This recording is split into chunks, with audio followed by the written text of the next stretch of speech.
And now, all the way from America, it's time for the Tea Party Power Hour with everyone's favourite Yank, Mark Biltz.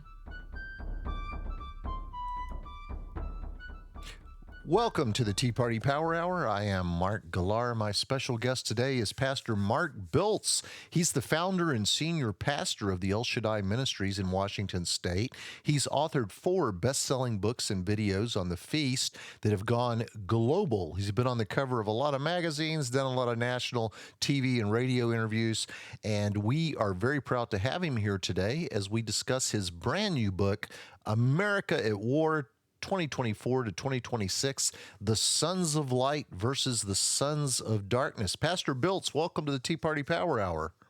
Wow. Well, thank you so much, Mark. I really appreciate you having me on your show. It is an absolute honor to have you here. This book, I have to admit, caught me a little off guard. I didn't quite know what to expect when Kelsey called me and told me about it, but it would seem that you have stumbled onto something regarding the alignment of the sun and the moon as signs for things to come in our future.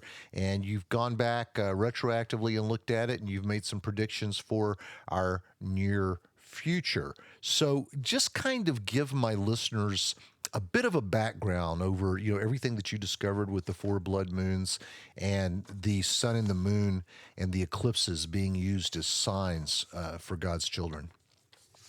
Oh, sure. Feel free to jump in anytime. But back in 2008, so it was a long time ago, 15, 16 years ago, I was reading in Genesis chapter 1, verse 14, how God created the sun and the moon for signs. That was the whole purpose. We think it was just light and heat, but the number one reason was for signs. Well, the only signs the sun and moon can give is an eclipse.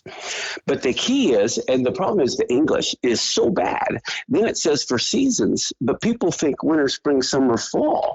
But it's more like tax season or hunting season. It's a specific time. And those specific times were the feast. In Hebrew, the Hebrew word for feast is the same Hebrew word they use for season. And so that's why it's so confusing. It literally means divine appointments. That's when God is going to intersect human history. And the days and the years aren't referring to 2021. It's referring to like the holy days, the Feast of Passover, the Feast of Trumpets, the Feast of Pentecost. And the years refer to Shemitah years and Jubilee years. Jubilee years were every 50, Shemitah years were every 7. And so NASA records there's over 12,000 solar eclipses over 5,000 years, 12,000 lunar eclipses. We have eclipses all the time all over the world, but that's not the key. The key are the ones that fall on the holy days. Well, so in 2008, I noticed there were 4 total lunar eclipses in just a year and a half. And according to science, you can only have 1 total lunar eclipse in a year and a half. And I love statistics. So here you have 4 in a year and a half. I knew something was going on, so I looked more into it. And I saw they fell on Passover and Tabernacles. Passover and Tabernacles. And I thought, oh, my goodness, let's look at the past. And then it's only happened 8 times in the last 2,000 years that you had 4 blood moons on Passover and Pentecost. And I noticed the last time was right at the 1967 war when they captured Jerusalem. The time before that was right after 1948 when they had their year of independence. The time before that was 1492 when all the Jews were kicked out of Spain. So I thought God is trying to tell us something. And I had no idea what it was, but I told the world, and everybody started writing books about it. It was global. It was Google trending and big news. Nothing happened that year, so people thought it had no meaning. But Mark, I found out what the meaning was. What was it? It was the fact that the year of Jubilee, which is every 50 years, you can only proclaim the year of Jubilee on Yom Kippur. The year of Jubilee began on Yom Kippur in 1973 with the Yom Kippur War. And exactly 7 years before that were the 4 blood moons of 67, warning us of the Yom Kippur War, the first day of the year of Jubilee. And then the 4 blood moons in 2014-15 were a 7-year warning of the Iron Swords War that happened on the very last day of the Jubilee. So here, again, they meant war. And we have the war as like parentheses or brackets around the year of Jubilee. And so now I believe they portend war over the next several years, the coming eclipses. One other piece of background info I'd like to get into before we dig into the book even more is the idea of the biblical calendar versus the Gregorian calendar and why the Gregorian calendar just doesn't hold up. Could you share a little bit of that with my audience? Yes. Again, in Genesis 1:14, God said when he created the sun and the moon, he said, let them be for the calendar and for signs. So it takes two to have an eclipse. Our calendar is based only on the sun. It's very mathematical. I mean, it's just perfect mathematically, but it's not the one God uses. And the same thing with a Muslim calendar. You know, as a matter of fact, Iran uses the solar calendar. We're using the same calendar as Iran, and we expect God to use that calendar? I don't think so. And then the Muslims use only a lunar calendar. And so God's not using that one. Now, the Chinese use a solar lunar calendar, but theirs is based on the Chinese calendar, which just started with the year of the dragon this year. And we know God's not using that one. So it's just like if you and I are going to meet and you're Eastern time and I'm Western time, we have to agree on whose time zone or, are we going to use. Well, if we want to talk to God, we got to get on his calendar. And God, like who controls time, the slave or the master? The master controls time, tells the slave when to get up, when to go to bed. Well, guess what? God is our master, and we have to use the calendar that he wants to use. And so that's why it's so important we get on his calendar. In the back of the book, I literally list every Shemitah year and every Jubilee year all the way back to creation. It's all math. Tell us about what's coming on April 8th, 2024, and why you believe that this is a sign that the world is going to be full of wars and chaos. Okay, sure. What's amazing, since the United States has been a nation in 1776, there has only, out of the 12,000 solar eclipses, there's only been 8 that have been total eclipses that have crossed the entire United States. Only 8. And the one that happened 7 years ago on 2017 only crossed the United States, no other country. It didn't cross Mexico or Canada. Now, a solar eclipse represents the nations because it's bigger than the lunar eclipse, and a lunar eclipse represents Israel. So the fact that the one 7 years ago crossed only the United States, that meant judgment was coming on the United States. It went from Oregon down to the Carolinas. Well, this one is coming from Mexico up through Canada, and so it's going to intersect. And where it intersects with the one in 2017 is in the area known as Little Egypt, which is amazing. And it happens on April 8th is the first day of Nisan on the biblical calendar, which is the very day the glory fell. It was the inauguration day of Moses' tabernacle, but it also was the very same day of the plagues. In the original Exodus, it was the first day of the 3 days of darkness. So it's like a repeat of history. And in that area of Little Egypt, they have cities like Karnak and Goshen and Thebes and Cairo. And the university there even has a pyramid and Horus god as its logo. Well, the other place that intersects is in southern Texas, because right after Hamas attacked Israel on October 7th, a week later, there was an annular solar eclipse going from the same point in Oregon all the way down through southern Texas. Think of the capital letter A.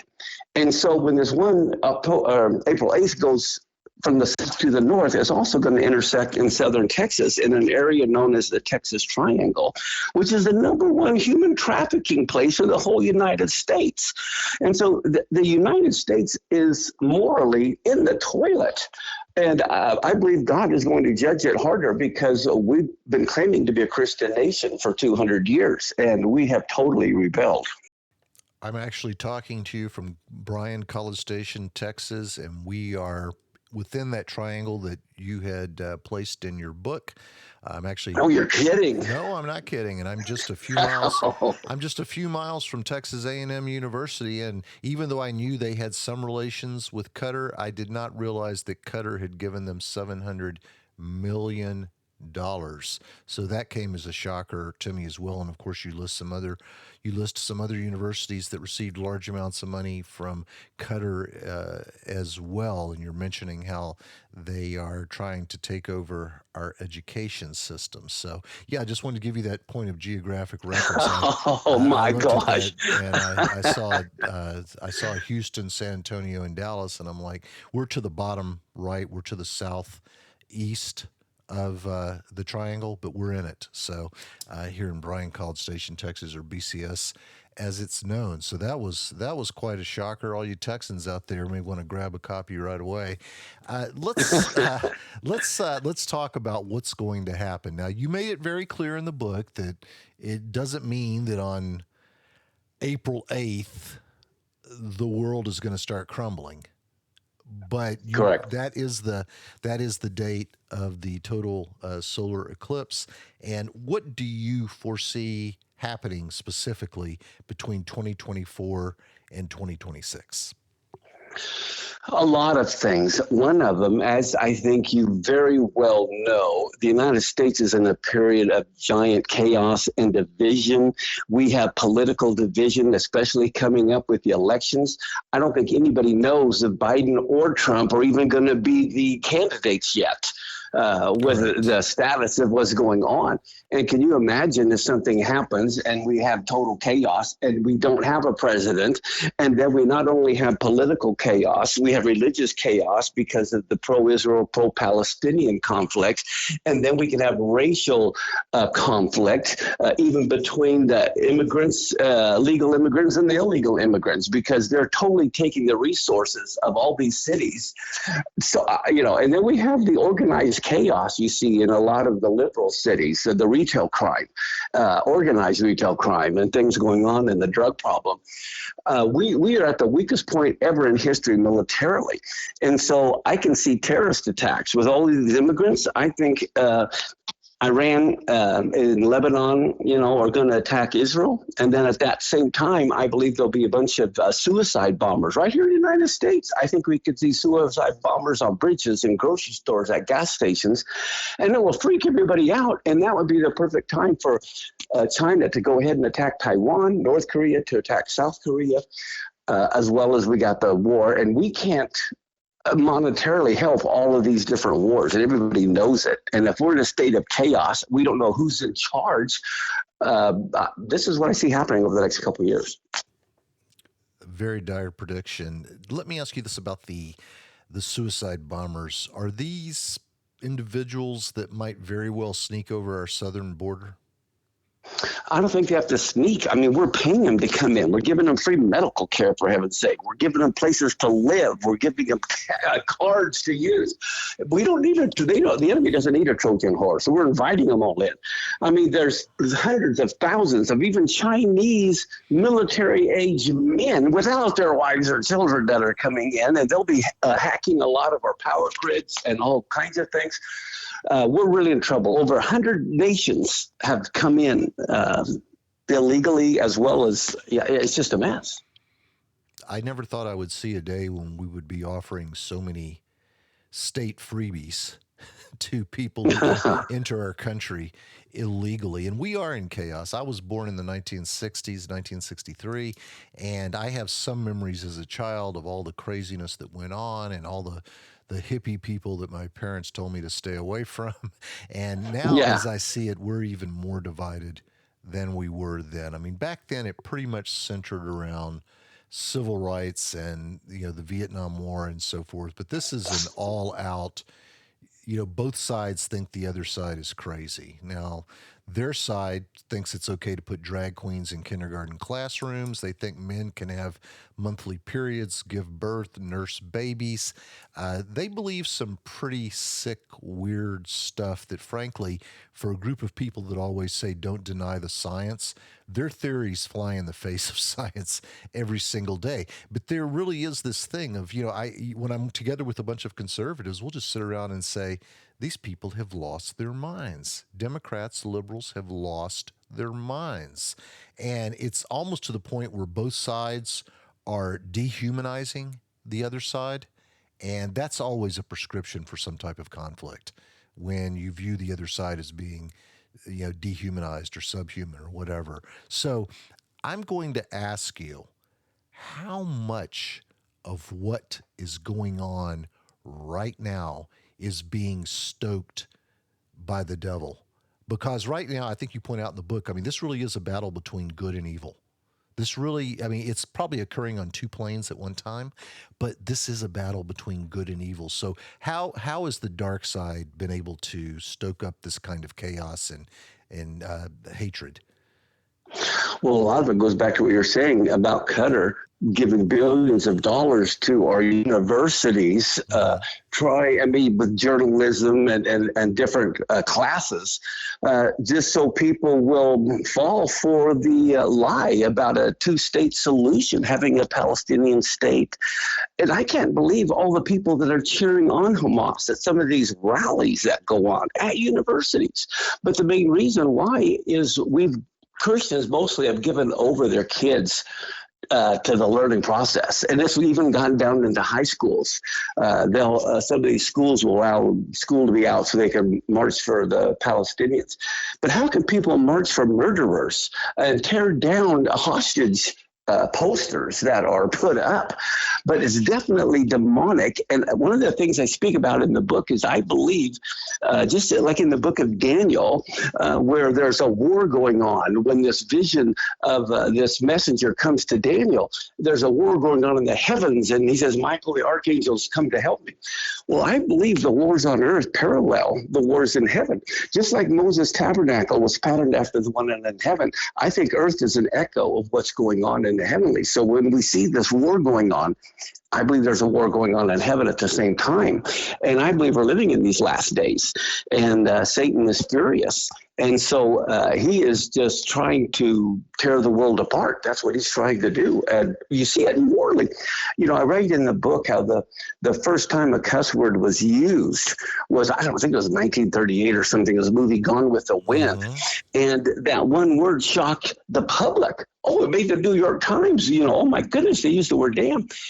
And now look at where the church is now. We're like the frog in the boiling water. That is nothing to us. The church has literally fallen below the standard of the world of 70, 80 years ago. It's really sad to see what is acceptable now. I remember watching the Macy's Thanksgiving Day Parade briefly. Oh, yeah. Whenever the Green Giant people were doing a little dance to advertise their corn. And one of the things they sang was, looks the same coming out as it does going in. And I just thought to myself, did they really have to do that? Did they really have to make some sort of a reference to defecation while trying to sell their corn? How disgusting have we become as a nation when people think it's okay to have a Thanksgiving Day parade where that type of language is used, that type of reference is made? Now, one of the things you said on page 129 was that you believe God will judge all nations who try to create a two-nation state. Expand on that a little bit. Yeah, in Joel chapter 3, verse 2, God is pleading with all the nations who are trying to divide his land, and he's going to bring judgment. But the big one is in Zechariah chapter 1. This is the red horse of the apocalypse in Zechariah 1. And what do we find? Zechariah has this vision, and he sees at the end of the chapter an altar with four horns, and he says, what are these? And God says, these four horns are the ones who are trying to divide the land of Israel. And then he looks at these four carpenters and he says, who are they? And he says, these are the ones that have come to fray the four horns and cut them off. Well, the word fray means to terrorize. And so what happens, who are the four horns, the four that are trying to divide the nation of Israel? That is the quartet that began in 2001. With Yasser Arafat. The four horns are the EU, the UN, the US, and Russia. Well, the UN represents all the nations, but the leader here is the US. And what do we see? That is who God is going to terrorize. The sole purpose of creating the quartet was to create a Palestinian state. And so I really see judgment big time coming on the U.S. The Biden administration even are arbitrarily thinking about creating a Palestinian state. Without Israel's involvement. And so I really see God is going to be judging the United States big time, specifically because of that. You mentioned in the book that in the near future, we're going to see the last war against Amalek. Tell my listeners what Amalek means and why you believe it's going to be the last war. Yeah, people don't know it, but in Hebrew, when you look at what happened October 7th, when they were chopping off people's heads and arms and everything else, the very word Amalek means a people who chop off heads. Yeah, it's just astounding. And in Genesis, God destroyed the world with a flood because of violence. Well, the Hebrew word for violence is Hamas. I mean, everything is pointing to the destruction. Well, in Exodus 17:16, God said to Amalek, because see, Amalek was the very first nation to attack Israel. And they attacked from behind, they attacked by a surprise, they attacked the weak, the elderly, the young. And so God said that he will have a war with Amalek in every generation. We know from Ecclesiastes 3:1, we're supposed, there's a time and a season for everything and a purpose for everything. One is peace, one is war. Well, the problem with the church, they're not on God's calendar, so they don't know the times and the seasons. They say they're supposed to know, but they don't know when a time for peace is and when it's time for war. The problem is, if you don't know, you're going to be planting at plucking time and plucking at planting time. So the church has to get on God's calendar, because then they'll realize we are now in the cycle of war. And so this is what is going to come. And so God, he purposely goes to war. This isn't just nation against nation war. This is God declaring war. This is the time for God to declare war in our generation. Last generation, it was Hitler. Well, guess what? This generation is going to be Iran and Hezbollah. And so God said he'd have war, but I believe this will be the last war and the Messiah will return. I believe what we're about to enter is that we're the final generation to see the last war with Amalek. Is this going to be the last war with Amalek because they decide to be peaceful and play nice with others? Or is this going to be the last war because they're wiped off the map? They're wiped off the map. I'm telling you, that's the problem. You can't make peace with an alligator. You have to understand their nature is to destroy. And that's why they need to be destroyed. You just can't make peace with, an alligator. Let's take a little break and do a little business with America, and then we will be right back with Pastor Mark Biltz.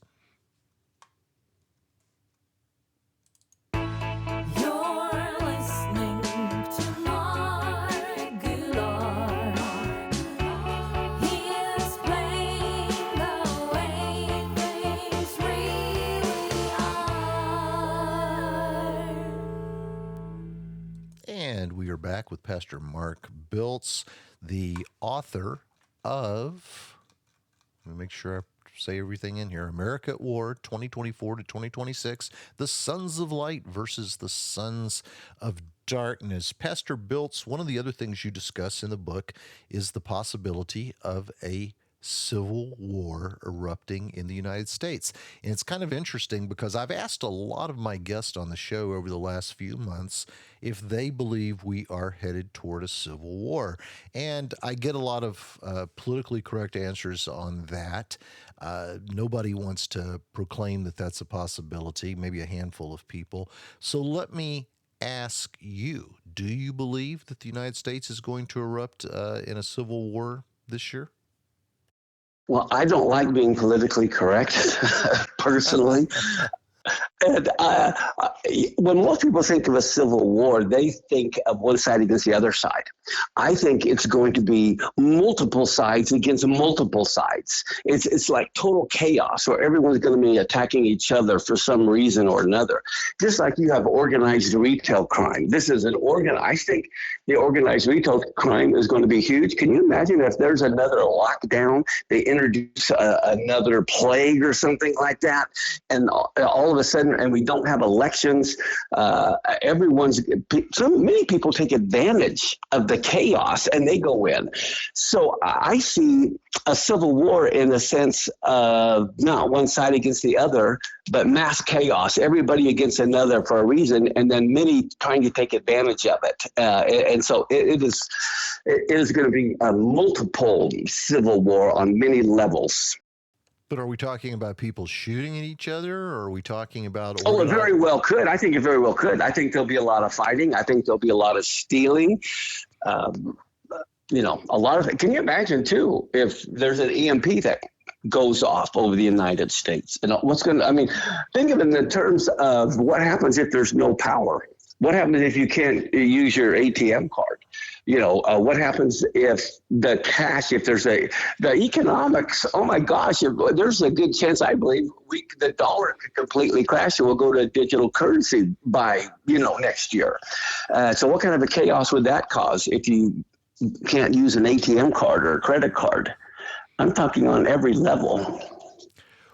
You mentioned the pandemic, and you said if they introduce another virus, that implies that you believe the first virus was introduced, correct? Well, I guess the question is, am I saying it's intentionally introduced, or was it man's stupidity that introduced it? That's the question. Yeah. Well, I definitely think, how do I say this? I think in one sense, I don't know. I could go with either one, but I do believe that Satan is behind all of this. I do believe there is, in one sense, a deep state, and I do believe they want to control the world and they want to get rid of America. I think a lot of this could be intentionally done through the deep state because they don't want America as a global power. There is a sphere that wants to control the world. That's the demonic sphere, just like the Tower of Babel. And so I really believe that the devil's working behind the scene. Whether that was his intention or man's intention, I don't know. But I think the intention to destroy America is there. Well, as Rahm Emanuel said, never let a good crisis go to waste. And Exactly. Whether it was because of stupidity or whether it was intentional, it still served the same purpose. Goal. Although I don't know how that would work a second time, because now that the first pandemic is essentially over, they've tried to launch a couple of other things and they've kind of fizzled. And one of the reasons is the Americans are seeing how much they were lied to, or the world is seeing how much it was lied to the first time around. The CDC knew about the increased risk of myocarditis, and they didn't say anything. They at one point started to put out a warning, and then they canceled it. The CDC said you got to wear a mask. I mean, Fauci was all over the place. Don't wear a mask. Wear a mask. Wear 2 masks. Wear 1 mask. He was all over the map with regard to masks. And then the CDC announced about a year ago that they never really tested masks and had no idea if they worked or not. They said they just thought it made good common sense that wearing a mask was a good idea. Yet, people were beating each other up in grocery stores over whether or not somebody had a mask on or not. So I just don't know if people would fall for it. Go ahead. Well, the difference, I think, is what happened was a dry run. And so they may have used something that was, not quite as bad, but to see how the world reacted. What if this time they literally release a plague? I mean, they don't want all of mankind. They've been trying to go for depopulating the world for a long time, because if you're the elite and you want to be in control, the fewer humans you have, the better. And so I wouldn't be surprised if they did introduce something that was lethal that we did have to worry about this time. Well, when you hear liberals saying we need to cut the world's population down to about 500 million, I'm thinking they plan to be among the 500 million that get to stay. Exactly. Exactly. So that my concern is if they do introduce something that is real. I could very well see that. I mean, that was pretty mild compared to other plagues that are out there. Let me ask you yet another question.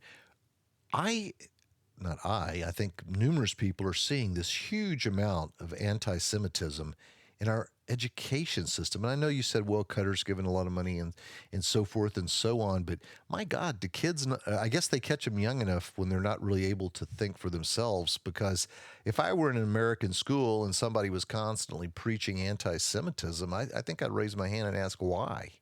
I mean, what's going on in the schools? It's a demonic spirit. It's the sons of light against the sons of darkness. I have a friend of my son who is married, and he has a kid in grade school, and the government's ready to take his kid away because the kid wants to transition. It's just it's this total wokeness and the anti-Semitism, like you said. It's a demonic spirit. It really is. That's pervading the education system. And so I would not have my kid in a public school at all. I sent my son to 12 years of private school, 13 if you include kindergarten. I have a lot of friends that are homeschooling their kids. I just don't know what type of poison the school system thinks it's their job to introduce into children. But we used to kind of mislabel it as the three R's, unless you want to say arithmetic. But at any rate, we used to talk about the three R's, and we've gone from schools being charged with teaching the three R's to schools thinking it's their job to detect when a child wants to transition to another gender, as if that's possible, and then help the child do that without the parents even knowing, if possible. I mean, that is absolutely bizarre. And then you have these things that happen where on the first day of kindergarten, a teacher will ask a 5-year-old, do you identify as a male or a female? And the kid doesn't know what identify means. And so they go, I don't know. So then they call the parents and say, well, little Johnny said he didn't know if he was a boy or a girl. Well, that's not true. Little Johnny didn't understand the question. But that's the kind of junk that's happening. There's a video that went viral of this grandfather who went to pick his son up from kindergarten and found him dressed in a dress, and he kept demanding to know who approved this, and the teacher was just saying, if you want to know our school policies, you can talk to the principal's office, blah blah blah. But there's weird stuff. I mean, when you go to pick up your grandchild, male grandson, and he's in a dress, 5 years old, in a dress, and the only reason he's in a dress is because the kindergarten teacher wanted to put him in one. I mean, that's not being on the lookout for children. That's war. That's not being on the lookout for children who might be experiencing gender dysphoria. That's recruitment. And exactly. Yeah. So that's what's going on, and it's bizarre. I mean, I never, and I'm sure you feel the same way, I never in my life thought I would see this type of madness. I mean, I never thought people would be debating whether a male could nurse a child. I never thought anybody would think a drag queen in a kindergarten classroom or drag time story hour is a good idea. In Florida, where they accuse the state of book banning, saying, Ron DeSantis is a book banner. You look at some of those books, and they are literally instruction manuals on how a child and an adult can have intercourse. That's not book banning. That's getting rid of pornography. That's getting rid of books that are trying to recruit kids to be victims of pedophilia. And yet the left goes, well, book burning. We might as well go back to Salem. I don't understand where we are, and I don't understand how otherwise intelligent people are so stupid. It's like some major veil has been pulled over their eyes. Yeah, Supreme Court justices can't decide between a male and a female. Yeah. I mean, that's pretty sad. They can't. They redefine illegal. I mean, everything's being redefined. They're calling good evil. They're calling evil good.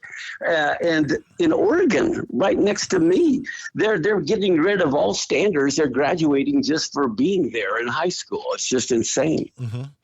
Well, as far as Justice Ketanji Jackson Brown is concerned, if I got the name right, she knows darn well what a male is and what a female is. I'll break that down for you. If she told the truth on that, she would have lost the support of her own party, because Democrats aren't allowed to make distinctions between biological males and biological females. I got to tell you, I was doing some research on gallbladder problems because my wife recently had to have an emergency operation to remove her gallbladder, and they were talking about the risks of having a problem with your gallbladder, and they didn't even have the courage. Some sites said it's more prominent in women, but they didn't even have the courage to say that on this one site.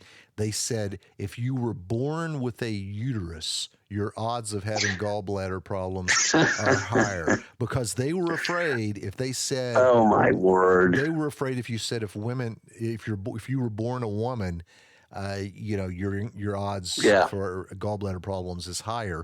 That the idea that they would even admit that you're born as a male or a woman, gosh. That's how apologetic we've become to the woke crowd. People are bending over backwards not to offend woke people. And my thought is, I don't care if I offend a woke person. Exactly. Yeah. So that's kind of where I am. Let me see if I had a few other things jotted down here for you. Sure.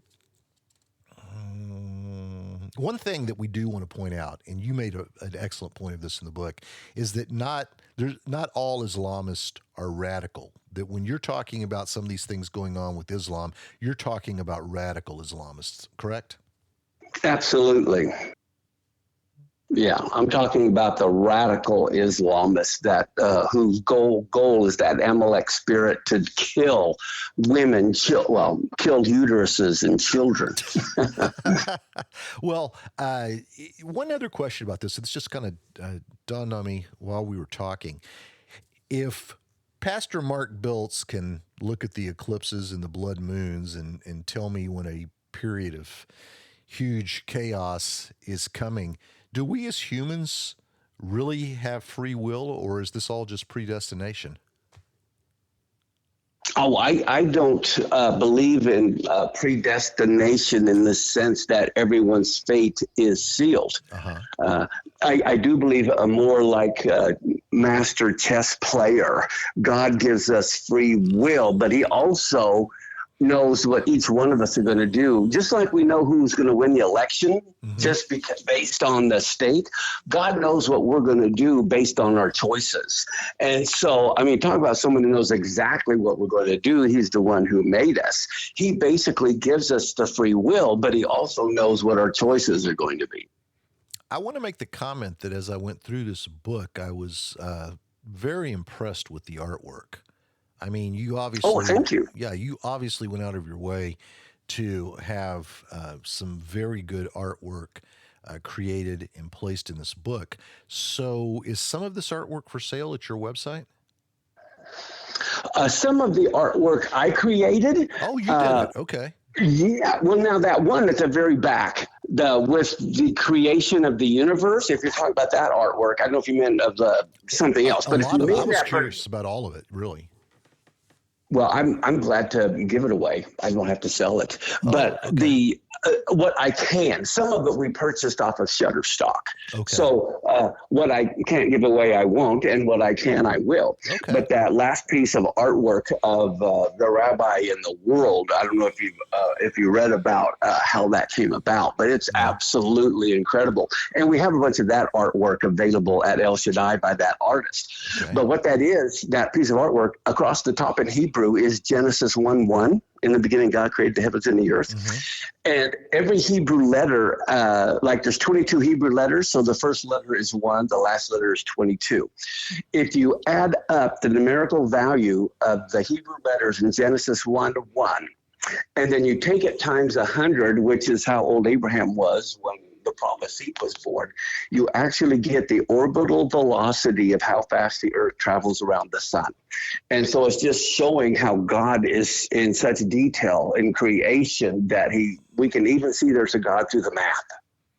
Wow. The website is esm.us. Am I correct? Yes, exactly. And you also live stream services on Sundays. Is that correct? Saturday mornings at 9 in the morning Pacific time, and then again like at 11:45 Pacific time. And all of the teachings, we live stream it. The notes are available for free online. Our internet congregation is about 250,000. We can have up to 300 cities and 30 nations watching live. Wow. Well, once again, the book is America at War, 2024 to 2026, The Sons of Light versus the Sons of Darkness by Pastor Mark Biltz. Pastor Biltz, I want to thank you for being here today. It was an honor to have you on, certainly very enlightening, and we look forward to having you back again sometime. Well, thank you so much. And if anyone wants to right now, the book, we don't have it in our hand. We won't have it in our hand till the middle of March.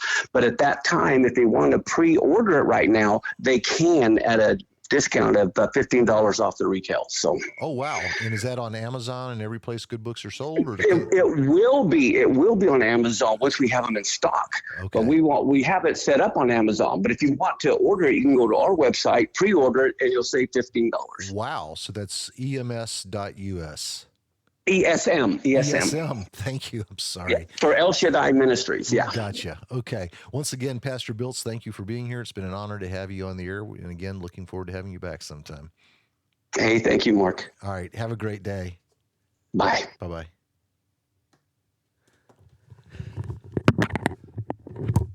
You've been listening to the Tea Party Power Hour with Mark Gillar.